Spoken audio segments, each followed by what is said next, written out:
নমস্কার নমস্কার নমস্কার নমস্কার নমস্কার নমস্কার নমস্কার আপনাদের সবাইকে সবাইকে সবাইকে নমস্কার জানাচ্ছে আপনাদের সৌমিত্র বসু। সবাইকে অজস্র শুভকামনা জানাচ্ছে, সবাইকে স্বাগত জানাচ্ছে আজকের এই শরণাগত অনুষ্ঠানে এবং সবাইকে শুভ সকাল জানাচ্ছে। শুভ হোক, শুভ হোক, শুভ হোক, সকলের শুভ হোক, সকলের মঙ্গল হোক, কল্যাণ হোক, সকলের ভালো হোক, সকলের ভালো হোক। সমস্ত পাপ সমস্ত তাপ ধুয়ে যাক, ধুয়ে যাক, ধুয়ে যাক। এই ধুয়ে যাওয়ার কথাটা বললাম তার কারণ আজকে আষাঢ়স্য প্রথম দিবস, আষাঢ় মাসের প্রথম দিন আজকে, এবং আজ মহাকবি কালিদাসের স্মৃতি দিবস, পয়লা আষাঢ়। তারই তো সেই মেঘদূতের প্রথম লাইন, আষাঢ়স্য প্রথম দিবসে। তার বাইরে আজকে দেশবন্ধু চিত্তরঞ্জন দাশের তিরোধান দিবস। 1925 খ্রিস্টাব্দে আজকের তারিখে তিনি প্রয়াত হন। আচার্য প্রফুল্লচন্দ্র রায়, তিনি 1944 খ্রিস্টাব্দে আজকের তারিখে প্রয়াত হন। এবারে বেণী মাধবশীলের পঞ্জিকা অনুযায়ী আজকের দিনটার কথা বলবো। আজকে আগেই বলেছি পয়লা আষাঢ় 1432, ইংরেজির 16ই জুন 2025, সোমবার। আজ পঞ্চমী। সূর্যোদয়ের সময় ভোর 4:55, সূর্যাস্তের সময় সন্ধে 6:21। নক্ষত্র ধনিষ্ঠা। আজকে জন্মে মকর রাশি, বৈশ্যবর্ণ, মতান্তরে শূদ্রবর্ণ, রাক্ষসগণ। দিনের বেলা 11:45 গতে কুম্ভ রাশি, শূদ্রবর্ণ, মতান্তরে বৈশ্যবর্ণ। আমাদের হোয়াটসঅ্যাপে চিঠি পাঠাবার নাম্বার 9831922927। চিঠির গোড়ায় অতি অবশ্যই SG লিখতে হবে। তাহলে এবারে বলি আজকের অনুষ্ঠান সম্পর্কে। প্রথমে তো পুরাণ চিরন্তন। পুরাণ চিরন্তনে পুত্র নিয়ে কথা বলছিলাম আমরা। পুত্রদের দুটো ভাগে ভাগ করা হয়েছে। 6 রকম পুত্রের কথা বললাম যারা সম্পত্তির ভাগ পাবেন এবং পিতৃপরিচয় পাবেন। এরকম 6 রকম পুত্রের কথা পাণ্ডু কুন্তিকে বলছেন। তো সেই সমস্ত কথাগুলো আপনাদের বললাম এবং বলতে গিয়ে দেখলাম যে কিভাবে ভেবেছেন আমাদের প্রাচীন যুগের যারা সমাজবেত্তা, যারা শাস্ত্রকার, শাস্ত্রবেত্তা, তারা কিভাবে ভেবেছেন সমাজটাকে নিয়ে। আর অদ্ভুত, অসামান্য, মানে বিস্ময়ে বাকরুদ্ধ হয়ে যেতে হয়। এইবারে বলবো যে আরো 6 রকম পুত্রের কথা যারা সম্পত্তির ভাগ পেতেও পারেন, নাও পারেন, পেতেও পারেন, নাও পারেন, এইটা মনে রাখবেন। তো তারপরে আমরা চলে যাব স্বামী বিবেকানন্দের রচনা থেকে পাঠ। এই পর্বে কর্মজীবনে বেদান্ত 3য় পর্ব থেকে পড়ে শোনাবো আপনাদের। অতঃপর ঠাকুর শ্রী রামকৃষ্ণ পরমহংসদেবের কথামৃত থেকে পড়ে শোনাবো। স্বামী গোকুলানন্দজির রচনা থেকে পাঠ, মানসিক চাপ কি করে জয় করতে হয়, কি করে ইচ্ছা শক্তিকে জাগিয়ে তুলতে হয় এবং তার ফলে কত অভাবিত কাণ্ড ঘটানো যায়। আপনাদের চিঠিপত্র এবং শেষে বাইরে দূরে 92.7 বিগ FM এ শুনছেন শরণাগত, জীবনের সহজ পাঠ। পুরাণ চিরন্তন নিয়ে ফিরে আসছে আমি, আপনাদের সৌমিত্র বসু। এলাম গানের পর 92.7 বিগ FM এ শরণাগত অনুষ্ঠান শুনছেন। এবারে 6 পুত্রের কথা যাদের সম্পত্তির অধিকার দেওয়া যেতে পারে, নাও যেতে পারে, দিতেই হবে এর কোনো মানে নেই। মানে তারা দায়াদও নয়, তারা দায়ে গ্রহণ করবে বা করবে না।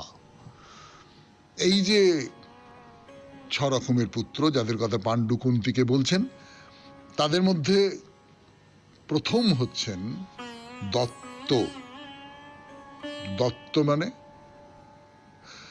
পিতামাতা যখন তাদের নিজের পুত্রকে অপুত্রক কোনো মানুষকে দান করেন, সেই পুত্রের সংজ্ঞা হলো দত্ত। আপনারা বুঝতেই পাচ্ছেন দত্তক পুত্র বলতে যেটা বোঝায় তাই আর কি। তো এই দত্তক পুত্রের কথা তো আমাদের, দত্তক পুত্রের প্রথা আমাদের সমাজে চালু আছে।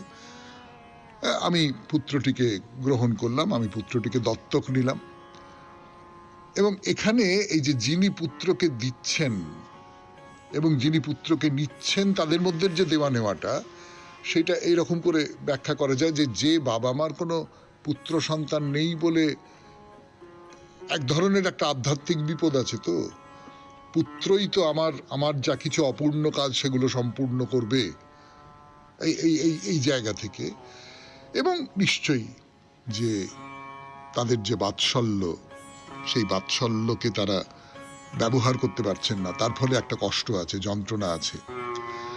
সেই অপুত্রক পিতামাতাকে যদি কোনো পিতামাতা পুত্র দান করেন, তাহলে সেই পুত্রকে দত্ত বা দত্তক পুত্র বলবো, এবং সেই পুত্র যারা তাকে গ্রহণ করেছেন সেই বাবা মার ছেলে বলেই গণ্য হবে, এবং সেই সূত্র ধরে তারা যে বাবা মা গ্রহণ করেছেন তাদের যে বিষয় সম্পত্তি ধন সেইগুলোর অধিকারী হবে।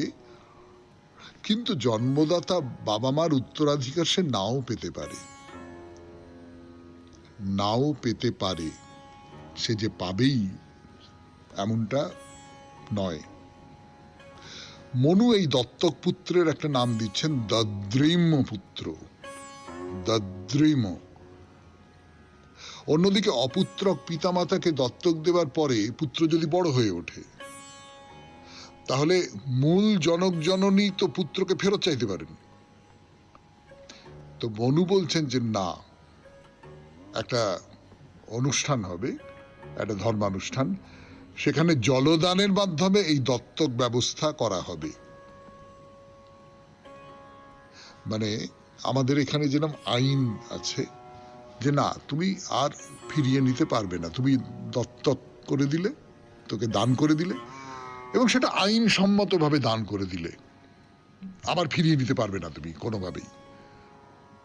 মনুও কিন্তু সেই রকমের একটা বিধান দিয়ে গেছেন। তখন তো এরকম লিখিত আইন, দলিল এইসব থাকার কোনো সম্ভাবনা ছিল না।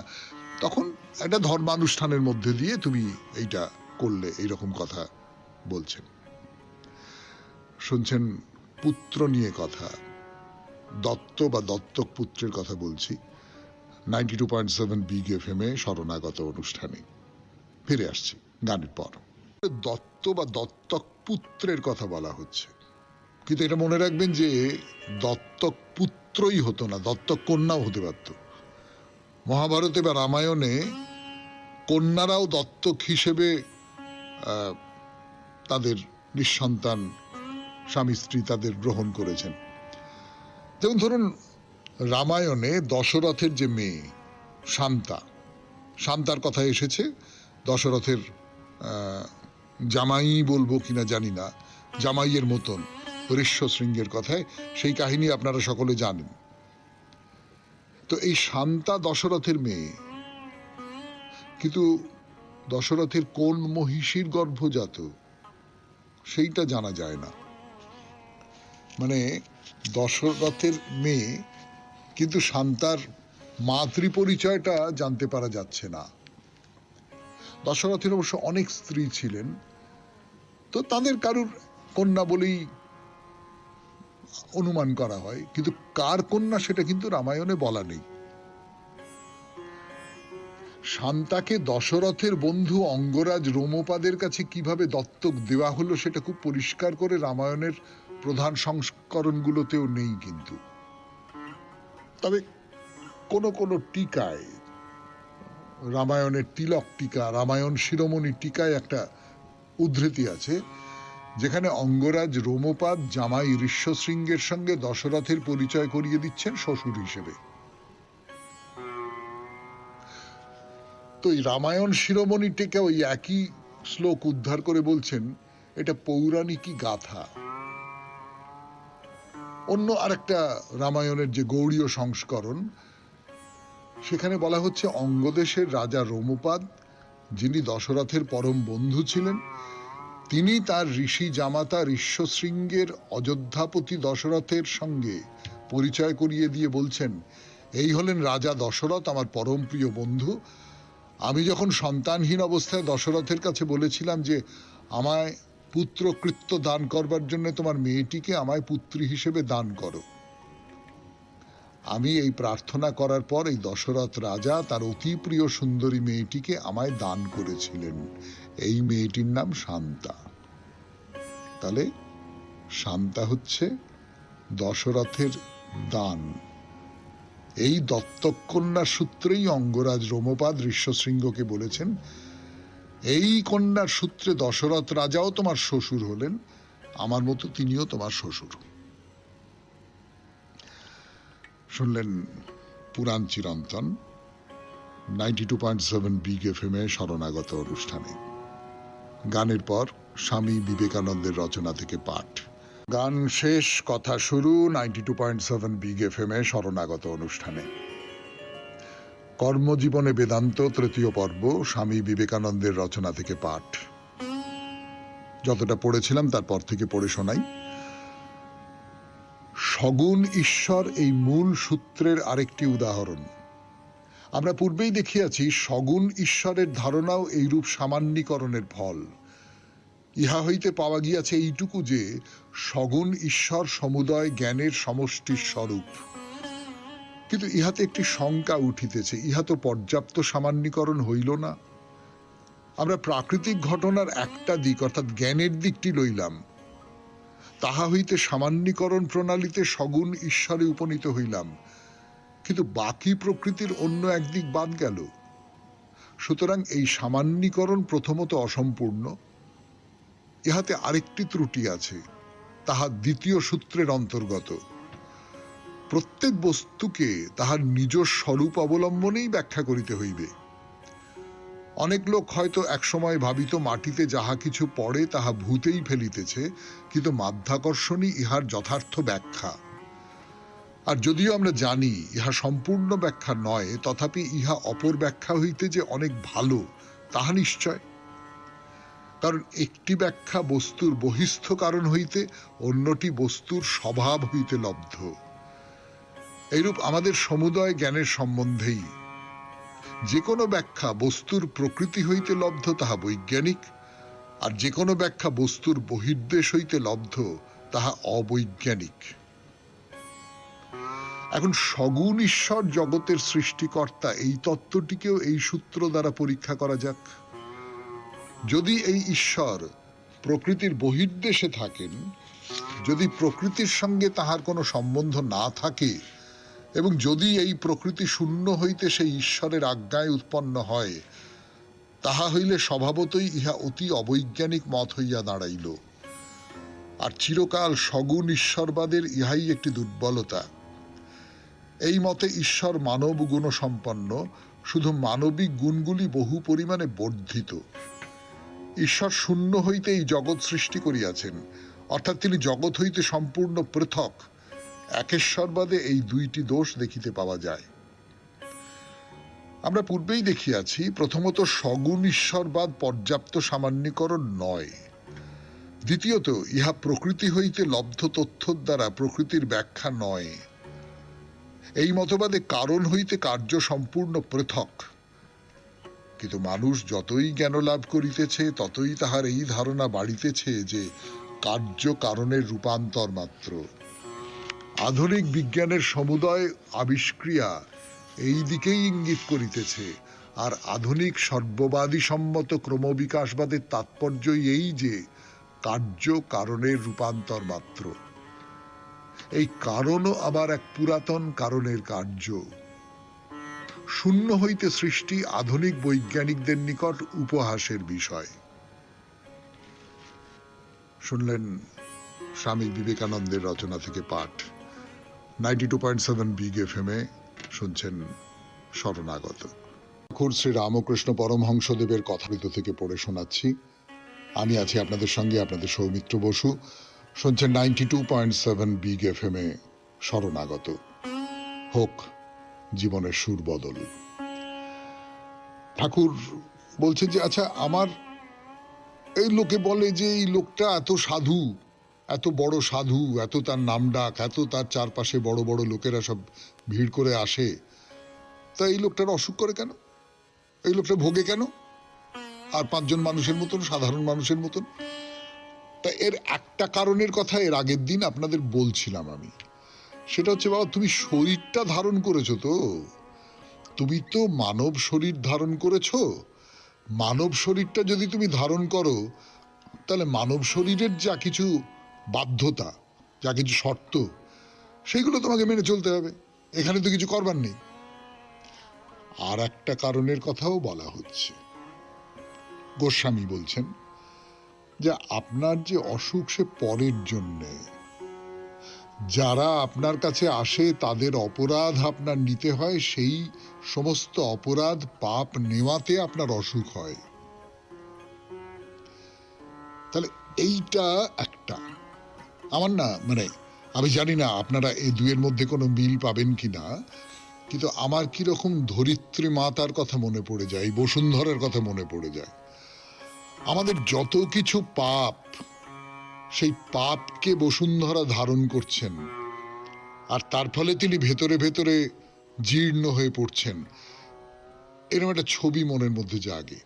এই তো আমরা গঙ্গা নিয়ে একটা অনুষ্ঠান করলাম, তো তাতে যারা চিঠি লিখেছেন তারা সকলেই প্রায় লিখেছেন, অনেকেই লিখেছেন যে গঙ্গার দূষণ, গঙ্গাকে দূষিত করে তোলা হচ্ছে। আমরাই তো করছি, গঙ্গাকে দূষিত করে তুলছি তো আমরা। আমাদের যা কিছু বর্জ্য, যা কিছু পাপ, যা কিছু ত্যাগ করবার দ্রব্য, সেই সমস্ত কিছু আমরা গঙ্গায় নিয়ে গিয়ে ফেলছি। আর গঙ্গা, পূত পবিত্র গঙ্গা, তিনি ক্রমশ দূষিত হতে হতে যাচ্ছেন, তার শরীর ধ্বংস হয়ে যেতে যেতে চলেছে। তো ঠাকুর শ্রী রামকৃষ্ণ পরমহংসদেবকেও যদি আমরা গঙ্গার সঙ্গে তুলনা করি, যেখানে অবগাহন করলে আমি নিজেকে শুদ্ধ করতে পারবো, পবিত্র করতে পারবো, সেই ঠাকুর শ্রী রামকৃষ্ণের অন্তর ঠিকই আছে, যেমন গঙ্গার অন্তর ঠিকই আছে, কিন্তু তার বাইরের দিকটা জীর্ণ হয়ে যাচ্ছে অন্য মানুষের পাপে। এইরকম একটা ব্যাখ্যাও করেছেন কেউ, এবং এইরকম একটা ব্যাখ্যাও হয়তো করা যেতে পারে। তো একজন ভক্ত বলছেন যে আচ্ছা, আপনি যদি মাকে বলেন মা এই রোগটা সারিয়ে দাও, তাহলে তো রোগটা সেরে যায়। হ্যাঁ, সেরে হয়তো যায়, কিন্তু ওই ঠাকুর এই কথাটা মাকে বলতে পারবেন না। যিনি সত্যিকারের সাধক, তিনি কখনো নিজের স্বার্থের কথা বলতে পারেন না। তিনি কখনো নিজের স্বার্থ সিদ্ধির জন্যে মায়ের কাছে, তার ঠাকুরের কাছে, তার দেবতার কাছে কিছু চাইতে পারেন না। এই যে তুচ্ছ স্বার্থ সিদ্ধি যাকে বলে, সেই স্বার্থ সিদ্ধি চাওয়া যায়, মানে যারা চান তারা সিদ্ধাইয়ের থাক, ঠাকুরের ভাষায়। শুনছেন কথামৃত থেকে পাঠ, 92.7 বিগ FM এ শরণাগত অনুষ্ঠানে ফিরে আসছি গানের পর ফিরে এলাম। কথামৃত থেকে পাঠ, 92.7 বিগ FM এ শরণাগত অনুষ্ঠানে। তো ঠাকুর কি বলছেন, ওই যে ভক্ত বললেন আপনি মাকে বললেই তো মা আপনার রোগ সারিয়ে দেবে। ঠাকুর বলছেন রোগ সারাবার কথা বলতে পারি না, আমি কি করে বলবো? স্বামী বিবেকানন্দকেও তো বলতে পাঠিয়েছিলেন ঠাকুর যে তুই টাকা পয়সা কিছু চেয়ে নে সংসারের জন্যে, সংসারটা যাতে চলে তোর, সে আর চেয়ে নে। চাইতে পারেননি স্বামী বিবেকানন্দ। তো এও সেই রকম আর কি, আমি বলতে পারি না। আবার ইদানিং সেব্য সেবক ভাবটা কম পড়ে যাচ্ছে। একবার বলি মা তরবারির খাপটা একটু মেরামত করে দাও, কিন্তু এরকম প্রার্থনা কম পড়ে যাচ্ছে। আজকের আমিটা খুঁজে পাচ্ছি না, দেখছি তিনি এই খোলটার ভেতরে রয়েছেন। তো কীর্তনের জন্য গোস্বামীকে আনা হয়েছে। একজন ভক্ত জিজ্ঞেস করলেন যে কীর্তন কি হবে? শ্রীরামকৃষ্ণ তো অসুস্থ, কীর্তন হলে মত্ততা আসবে, সবাই এই ভয়টা করছেন। তো শ্রীরামকৃষ্ণ বলছেন একটু হোক, একটু হোক। আমার নাকি ভাব হয় তাই ভয় হয়, ভয় হলে গলার ওইখানটায় গিয়ে লাগে, কিন্তু একটু হোক কীর্তন। শুনতেও খুব ইচ্ছে করছে তো, ঠাকুরের কথা, ভগবানের কথা। তো কীর্তন শুনতে শুনতে ঠাকুর ভাব সম্বরণ করতে পারলেন না, দাঁড়িয়ে পড়লেন আর ভক্তদের সঙ্গে নৃত্য করতে আরম্ভ করলেন চৈতন্যদেবের মতো। ডাক্তার রাখাল সমস্ত দেখলেন, তিনি তো গাড়ি ভাড়া করে এসেছেন, তার ভাড়াটিয়া গাড়ি দাঁড়িয়ে রয়েছে। তিনি এবং মাস্টারমশাই দুজনে মিলে উঠে পড়লেন, কলকাতায় ফিরে যাবেন। ঠাকুর শ্রীরামকৃষ্ণকে দুজনে প্রণাম করলেন। তো শ্রীরামকৃষ্ণ মাস্টারকে বলছেন, তুমি কি খেয়েছো? তো বৃহস্পতিবার 24শে সেপ্টেম্বর পূর্ণিমার দিন রাত্রে শ্রীরামকৃষ্ণ তার ঘরের ছোট খাটটার উপর বসে আছেন। গলার অসুখ খুব বেড়েছে, খুব কষ্ট হচ্ছে। মাস্টার বা অন্য ভক্তরা সব মেঝেতে বসে আছেন। তো শ্রীরামকৃষ্ণ মাস্টারমশাইকে বলছেন, একবার ভাবি দেহটা খোল মাত্র, সেই অখণ্ড সচ্চিদানন্দ বই আর কিছু নেই। ভাবাবেশ হলে গলার অসুখটা একপাশে পড়ে থাকে, এখন ওই ভাবটা একটু একটু হচ্ছে আর হাসি পাচ্ছে। তাহলে ভাব যখন হয় তখন এই যে শরীরের যে যন্ত্রণা, যে কষ্ট, সেই যন্ত্রণা বা কষ্টটা দূরে চলে যায়। এটা লক্ষ্য করে দেখবেন যে এই যে তীব্র একটা যে ভাব বলুন, তীব্র কোনো একটা অনুভূতি, সেই তীব্র অনুভূতি যখন আপনার ভেতরে হবে তখন শারীরিক কষ্ট অনেকটা পর্যন্ত দূর হয়ে যাবে। তো ঠাকুরের ক্ষেত্রেও তাই, ঠাকুরের ক্ষেত্রেও এই ভাব হলো সেই তীব্র অনুভূতি। শেষ করলাম কথামৃত থেকে পাঠ 92.7 বিগ এফএম এ শরণাগত অনুষ্ঠানে। গানের পর স্বামী গোকুলানন্দর রচনা থেকে পড়ে শোনাবো আপনাদের। ইচ্ছা শক্তির মাধ্যমে শক্তি, মানসিক চাপ জয় করার উপায়, এই হলো গ্রন্থের নাম। গত অনুষ্ঠানে স্বামী গোকুলানন্দের রচনা থেকে, যে শরৎচন্দ্র, তিনি স্বামী বিবেকানন্দের এক শিষ্য, তিনি খুব ক্ষুব্ধ হয়ে আছেন, ধ্যানে মন বসাতে পারছেন না। স্বামীজির কাছে এসেছেন। স্বামীজি তখন বিকেলবেলা বেড়াচ্ছেন বেলুর মঠে। তো স্বামীজি তাকে বললেন যে না, ঠিক এখন না, এখন না, তুই একটা কাজ কর, সন্ধে আরতির সময় আমার সঙ্গে দেখা কর, সেখানে নির্জনে শান্তিতে তোর কথা আমি শুনবো। এই পর্যন্ত পড়া হয়েছিল, এইবারে পড়া শুরু করি 92.7 বিগ এফএম এ শরণাগত অনুষ্ঠানে। স্বভাবতই গুরুর কাছ থেকে এমন আশ্বাসবাণী পেয়ে শিষ্য তো আনন্দে আপ্লুত হয়ে গেলেন। কি সৌভাগ্য তার, কি দুর্লভ ভাগ্য, অন্তত কিছুক্ষণের জন্য গুরুকে তিনি একান্তে শুধু নিজের করে পাবেন। শরৎচন্দ্র তখন পুরনো মন্দিরে গিয়ে যোগ দিলেন সন্ধ্যা আরতিতে। তারপর নীরবে গেলেন তিনি স্বামীজির ঘরে। গিয়ে দেখেন স্বামীজি গভীর ধ্যানে মগ্ন, যেন চিত্রার্পিতারম্ভ ইবাবতাস্থ। শিষ্য ভাবলেন, এমন ধ্যানাবিষ্ট অবস্থায় স্বামীজিকে দেখতে পাওয়া তো এক মহা সুযোগ। এমন মহার্ঘ মুহূর্তে গুরুকে তিনি বিরক্ত করবেন না। নীরবে তিনি ঘরের এক কোনায় বসে মগ্ন হয়ে চেয়ে রইলেন স্বামীজির দিকে। কিছুক্ষণ পরে স্বামীজি চোখ মেলে করুণাঘন দৃষ্টিতে তাকালেন তার প্রিয় শিষ্যের দিকে। শিষ্যকে তিনি তার সেবা করার একটা সুযোগ দিতে চাইলেন, এক গ্লাস জল চাইলেন তার কাছে। গুরুর জন্য এই সামান্য সেবাটুকু করতে পেরে শিষ্য তো মহা খুশি। তারপর ভাবলেন এবার তিনি স্বামীজিকে তার প্রশ্ন জানানোর সুযোগ পাবেন। কিন্তু শিষ্য তার ভাবনাকে ভাষায় ব্যক্ত করার আগেই স্বামীজি নিজেই বললেন, আজ খুব ধ্যান জমেছিল। শরৎচন্দ্রের প্রশ্ন তো এটাই। তিনি বললেন, মহারাজ, আমি তো এই নিয়েই কথা বলতে এসেছি। আপনি আমার গুরু, আপনি আমাকে মহামন্ত্র দিয়েছেন, অথচ আমার একান্ত চেষ্টা সত্ত্বেও কিছুতেই ধ্যান আমার জমে না। আমার যত ক্ষুদ্রতা, যত দোষ ত্রুটি সব এখন একসাথে মনে উঠে আসে। এই দুর্লভ মানুষ জন্ম কি তবে বিফলেই যাবে? আমি তো আপনারই শরণ নিয়েছি। আজই ধ্যানে আপনার মন ডুবে গিয়েছিল। আমাকে আশীর্বাদ করুন যাতে ধ্যানে বসলে আমার মনও এইরকম ডুবে যেতে পারে।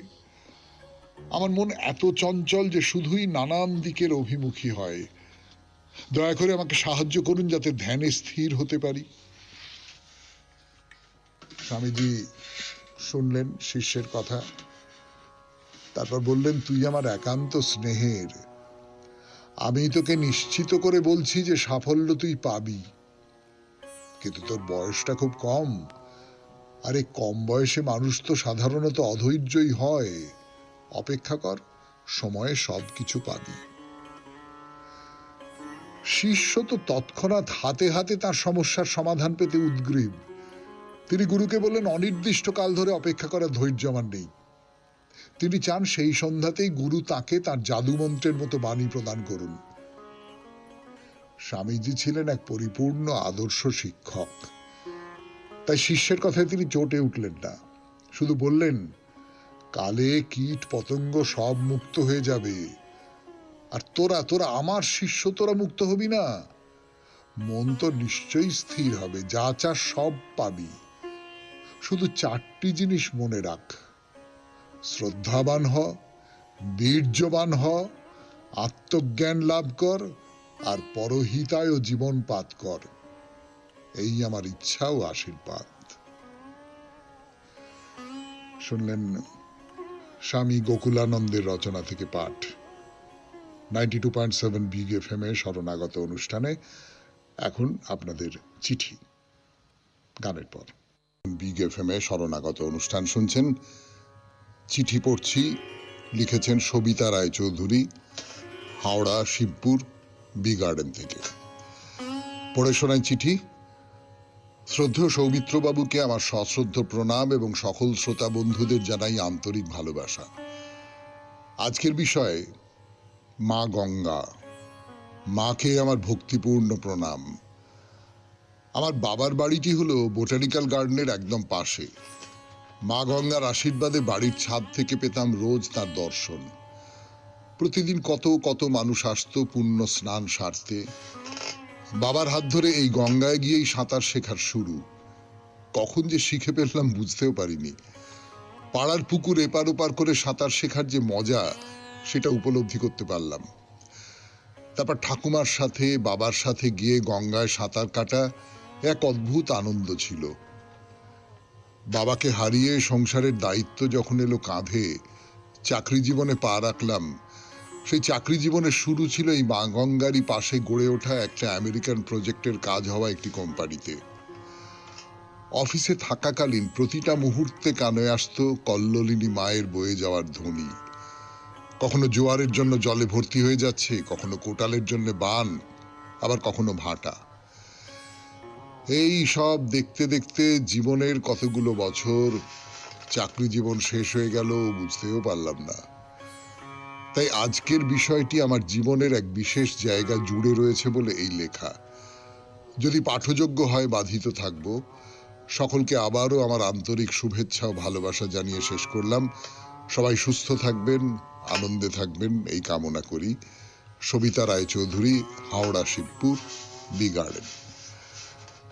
সবিতা দেবী, খুব ভালো হয়েছে চিঠিটা, খুব ভালো হয়েছে। মানে আমরা এমনি মুখে তো বলি যে নদীর সঙ্গে মানুষের জীবনের তুলনা করি, আমরা বলি যে নদীর যেমন জোয়ার ভাটা আছে, তেমনি আমাদের জীবনেরও জোয়ার ভাটা আছে।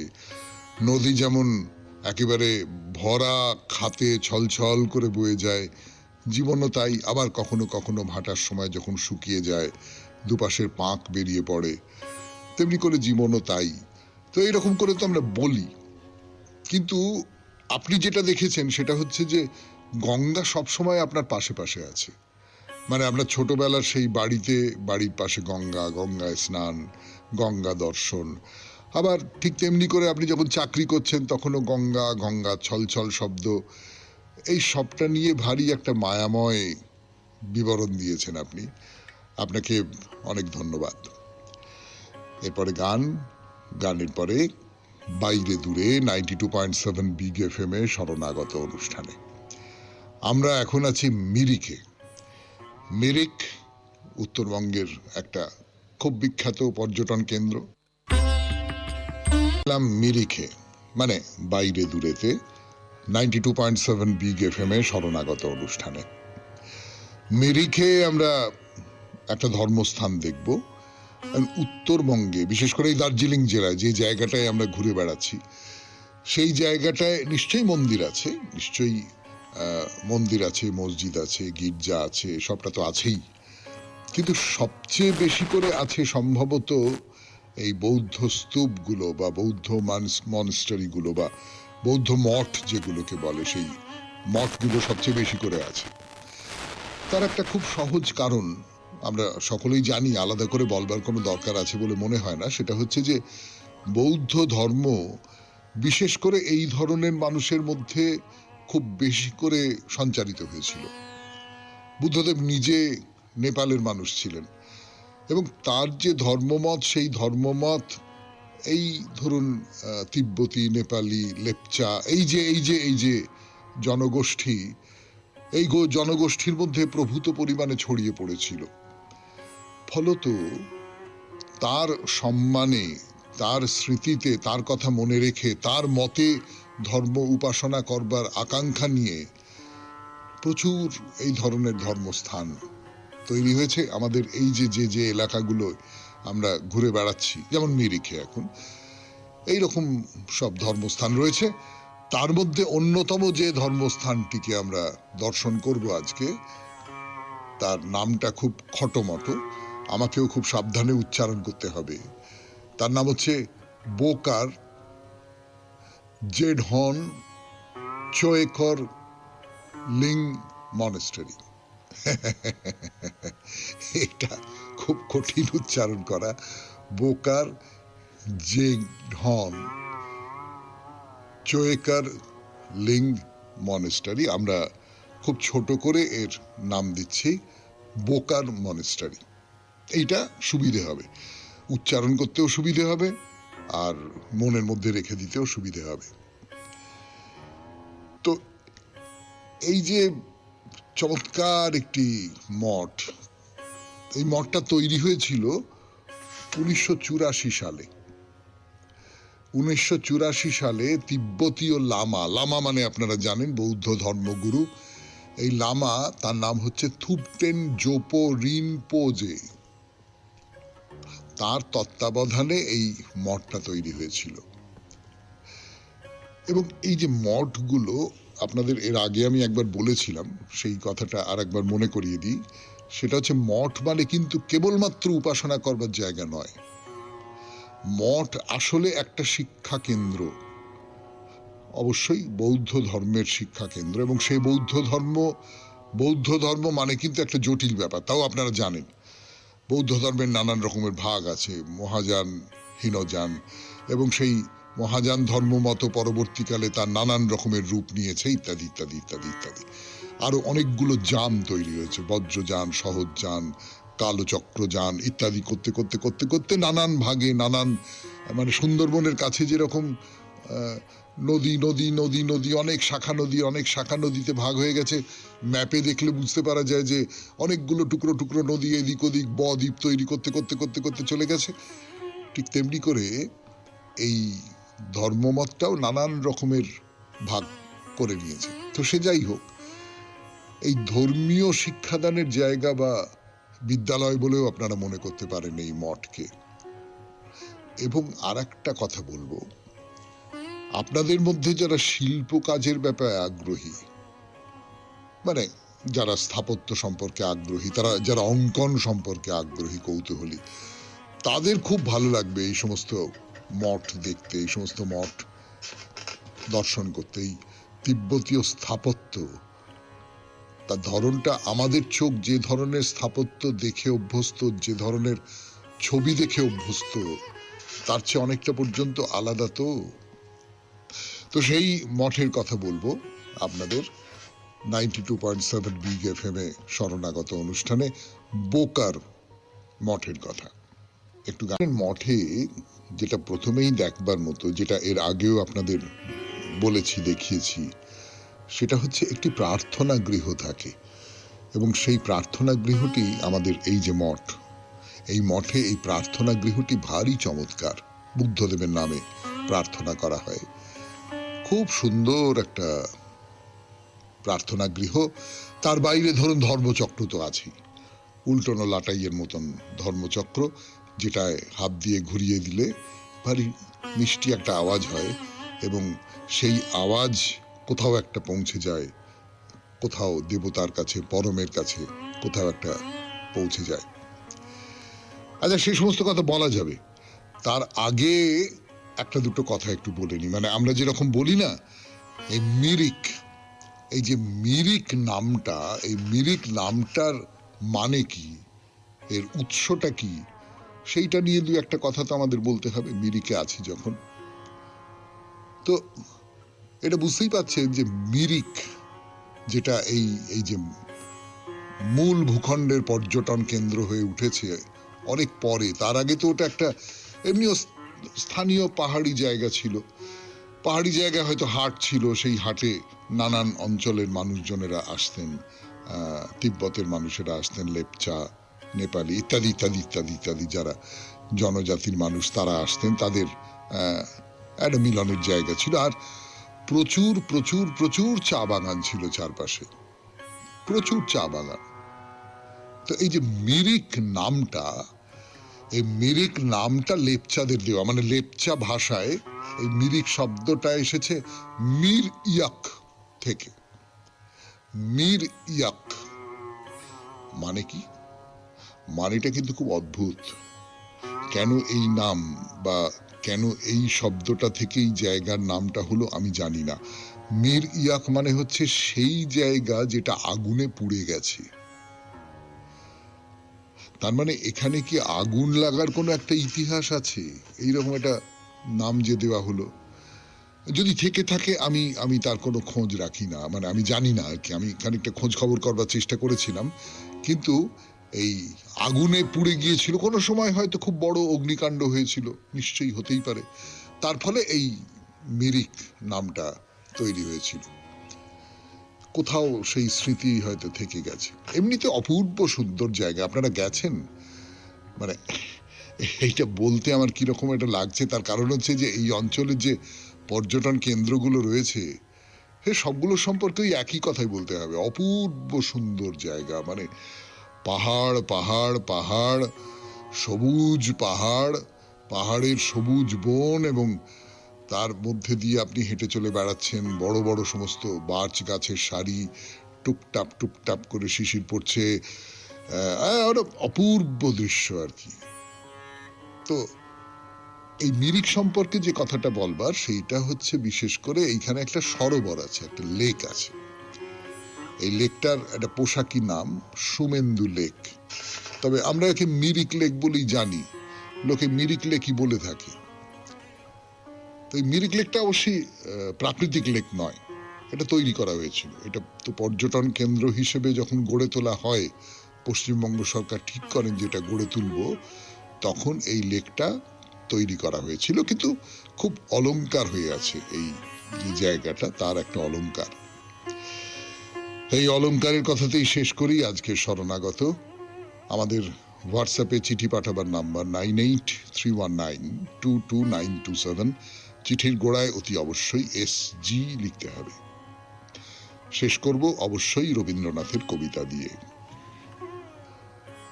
শেষ সপ্তাহের 36 নম্বর কবিতা, প্রায় মিরিকের কথাও বলতে পারেন এটাকে, এই কবিতাটির মধ্যে রয়েছে।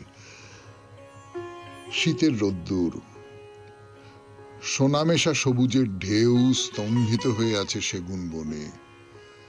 বেগনি ছায়ার ছোঁয়া লাগা ঝুরি নামা বৃদ্ধ বট জাল মেলেছে রাস্তার ওপার পর্যন্ত। ফলসা গাছের ঝরা পাতা হঠাৎ হাওয়ার চমকে বেড়ায় উড়ে, ধুলোর সাঙাত হয়ে। কাজ ভোলাই দিন উধাও বলাকার মতো লীন হয়ে চলেছে নিঃসীম নীলিমায়। ঝাউ গাছের মর্মর ধ্বনিতে মিশে মনের মধ্যে এই কথাটি উঠছে বেজে, আমি আছি। কুয়োতলার কাছে সামান্য ওই আমের গাছ, সারা বছর ও থাকে আত্মবিস্মৃত, বনের সাধারণ সবুজের আবরণে ও থাকে ঢাকা। এমন সময় মাঘের শেষে হঠাৎ মাটির নিচে শিকড়ে শিকড়ে তার শিহর লাগে, শাখায় শাখায় মুখরিত হয়ে ওঠে বাণী, আমি আছি। চন্দ্র সূর্যের আলো আপন ভাষায় স্বীকার করে তার সেই ভাষা। অলস মনের শিয়রে দাঁড়িয়ে হাসেন অন্তর্যামী, হঠাৎ দেন ঠেকিয়ে সোনার কাঠি, প্রিয়ার মুগ্ধ চোখের দৃষ্টি দিয়ে, কবির গানের সুর দিয়ে। তখন যে আমি ধূলি ধূসর সামান্য দিনগুলির মধ্যে মিলিয়েছিল, সে দেখা দেয় এক নিমেষের অসামান্য আলোকে। সেসব দুর্মূল্য নিমেষ কোন রত্ন ভাণ্ডারে থেকে যায় কিনা জানি নে, এইটুকু জানি তারা এসেছে আমার আত্মবিস্মৃতির মধ্যে, জাগিয়েছে আমার মর্মে বিশ্বমর্মের নিত্যকালের সেই বাণী, আমি আছি। খুব ভালো থাকবেন, আনন্দে থাকবেন। নমস্কার। নমস্কার নমস্কার নমস্কার নমস্কার নমস্কার নমস্কার নমস্কার আপনাদের সবাইকে সবাইকে সবাইকে নমস্কার জানাচ্ছে আপনাদের সৌমিত্র বসু। সবাইকে অজস্র শুভকামনা জানাচ্ছে, সবাইকে স্বাগত জানাচ্ছে আজকের এই শরণাগত অনুষ্ঠানে এবং সবাইকে শুভ সকাল জানাচ্ছে। শুভ হোক, শুভ হোক, শুভ হোক, সকলের শুভ হোক, সকলের মঙ্গল হোক, কল্যাণ হোক, সকলের ভালো হোক, সকলের ভালো হোক। সমস্ত পাপ সমস্ত তাপ ধুয়ে যাক, ধুয়ে যাক, ধুয়ে যাক। এই ধুয়ে যাওয়ার কথাটা বললাম তার কারণ আজকে আষাঢ়স্য প্রথম দিবস, আষাঢ় মাসের প্রথম দিন আজকে, এবং আজ মহাকবি কালিদাসের স্মৃতি দিবস, পয়লা আষাঢ়। তারই তো সেই মেঘদূতের প্রথম লাইন, আষাঢ়স্য প্রথম দিবসে। তার বাইরে আজকে দেশবন্ধু চিত্তরঞ্জন দাশের তিরোধান দিবস। 1925 খ্রিস্টাব্দে আজকের তারিখে তিনি প্রয়াত হন। আচার্য প্রফুল্লচন্দ্র রায়, তিনি 1944 খ্রিস্টাব্দে আজকের তারিখে প্রয়াত হন। এবারে বেণী মাধব শীলের পঞ্জিকা অনুযায়ী আজকের দিনটার কথা বলবো। আজকে আগেই বলেছি পয়লা আষাঢ় 1432, ইংরেজির 16ই জুন 2025, সোমবার। আজ পঞ্চমী। সূর্যোদয়ের সময় ভোর 4:55, সূর্যাস্তের সময় সন্ধে 6:21। নক্ষত্র ধনিষ্ঠা। আজকে জন্মে মকর রাশি, বৈশ্য বর্ণ, মতান্তরে শূদ্র বর্ণ, রাক্ষসগণ।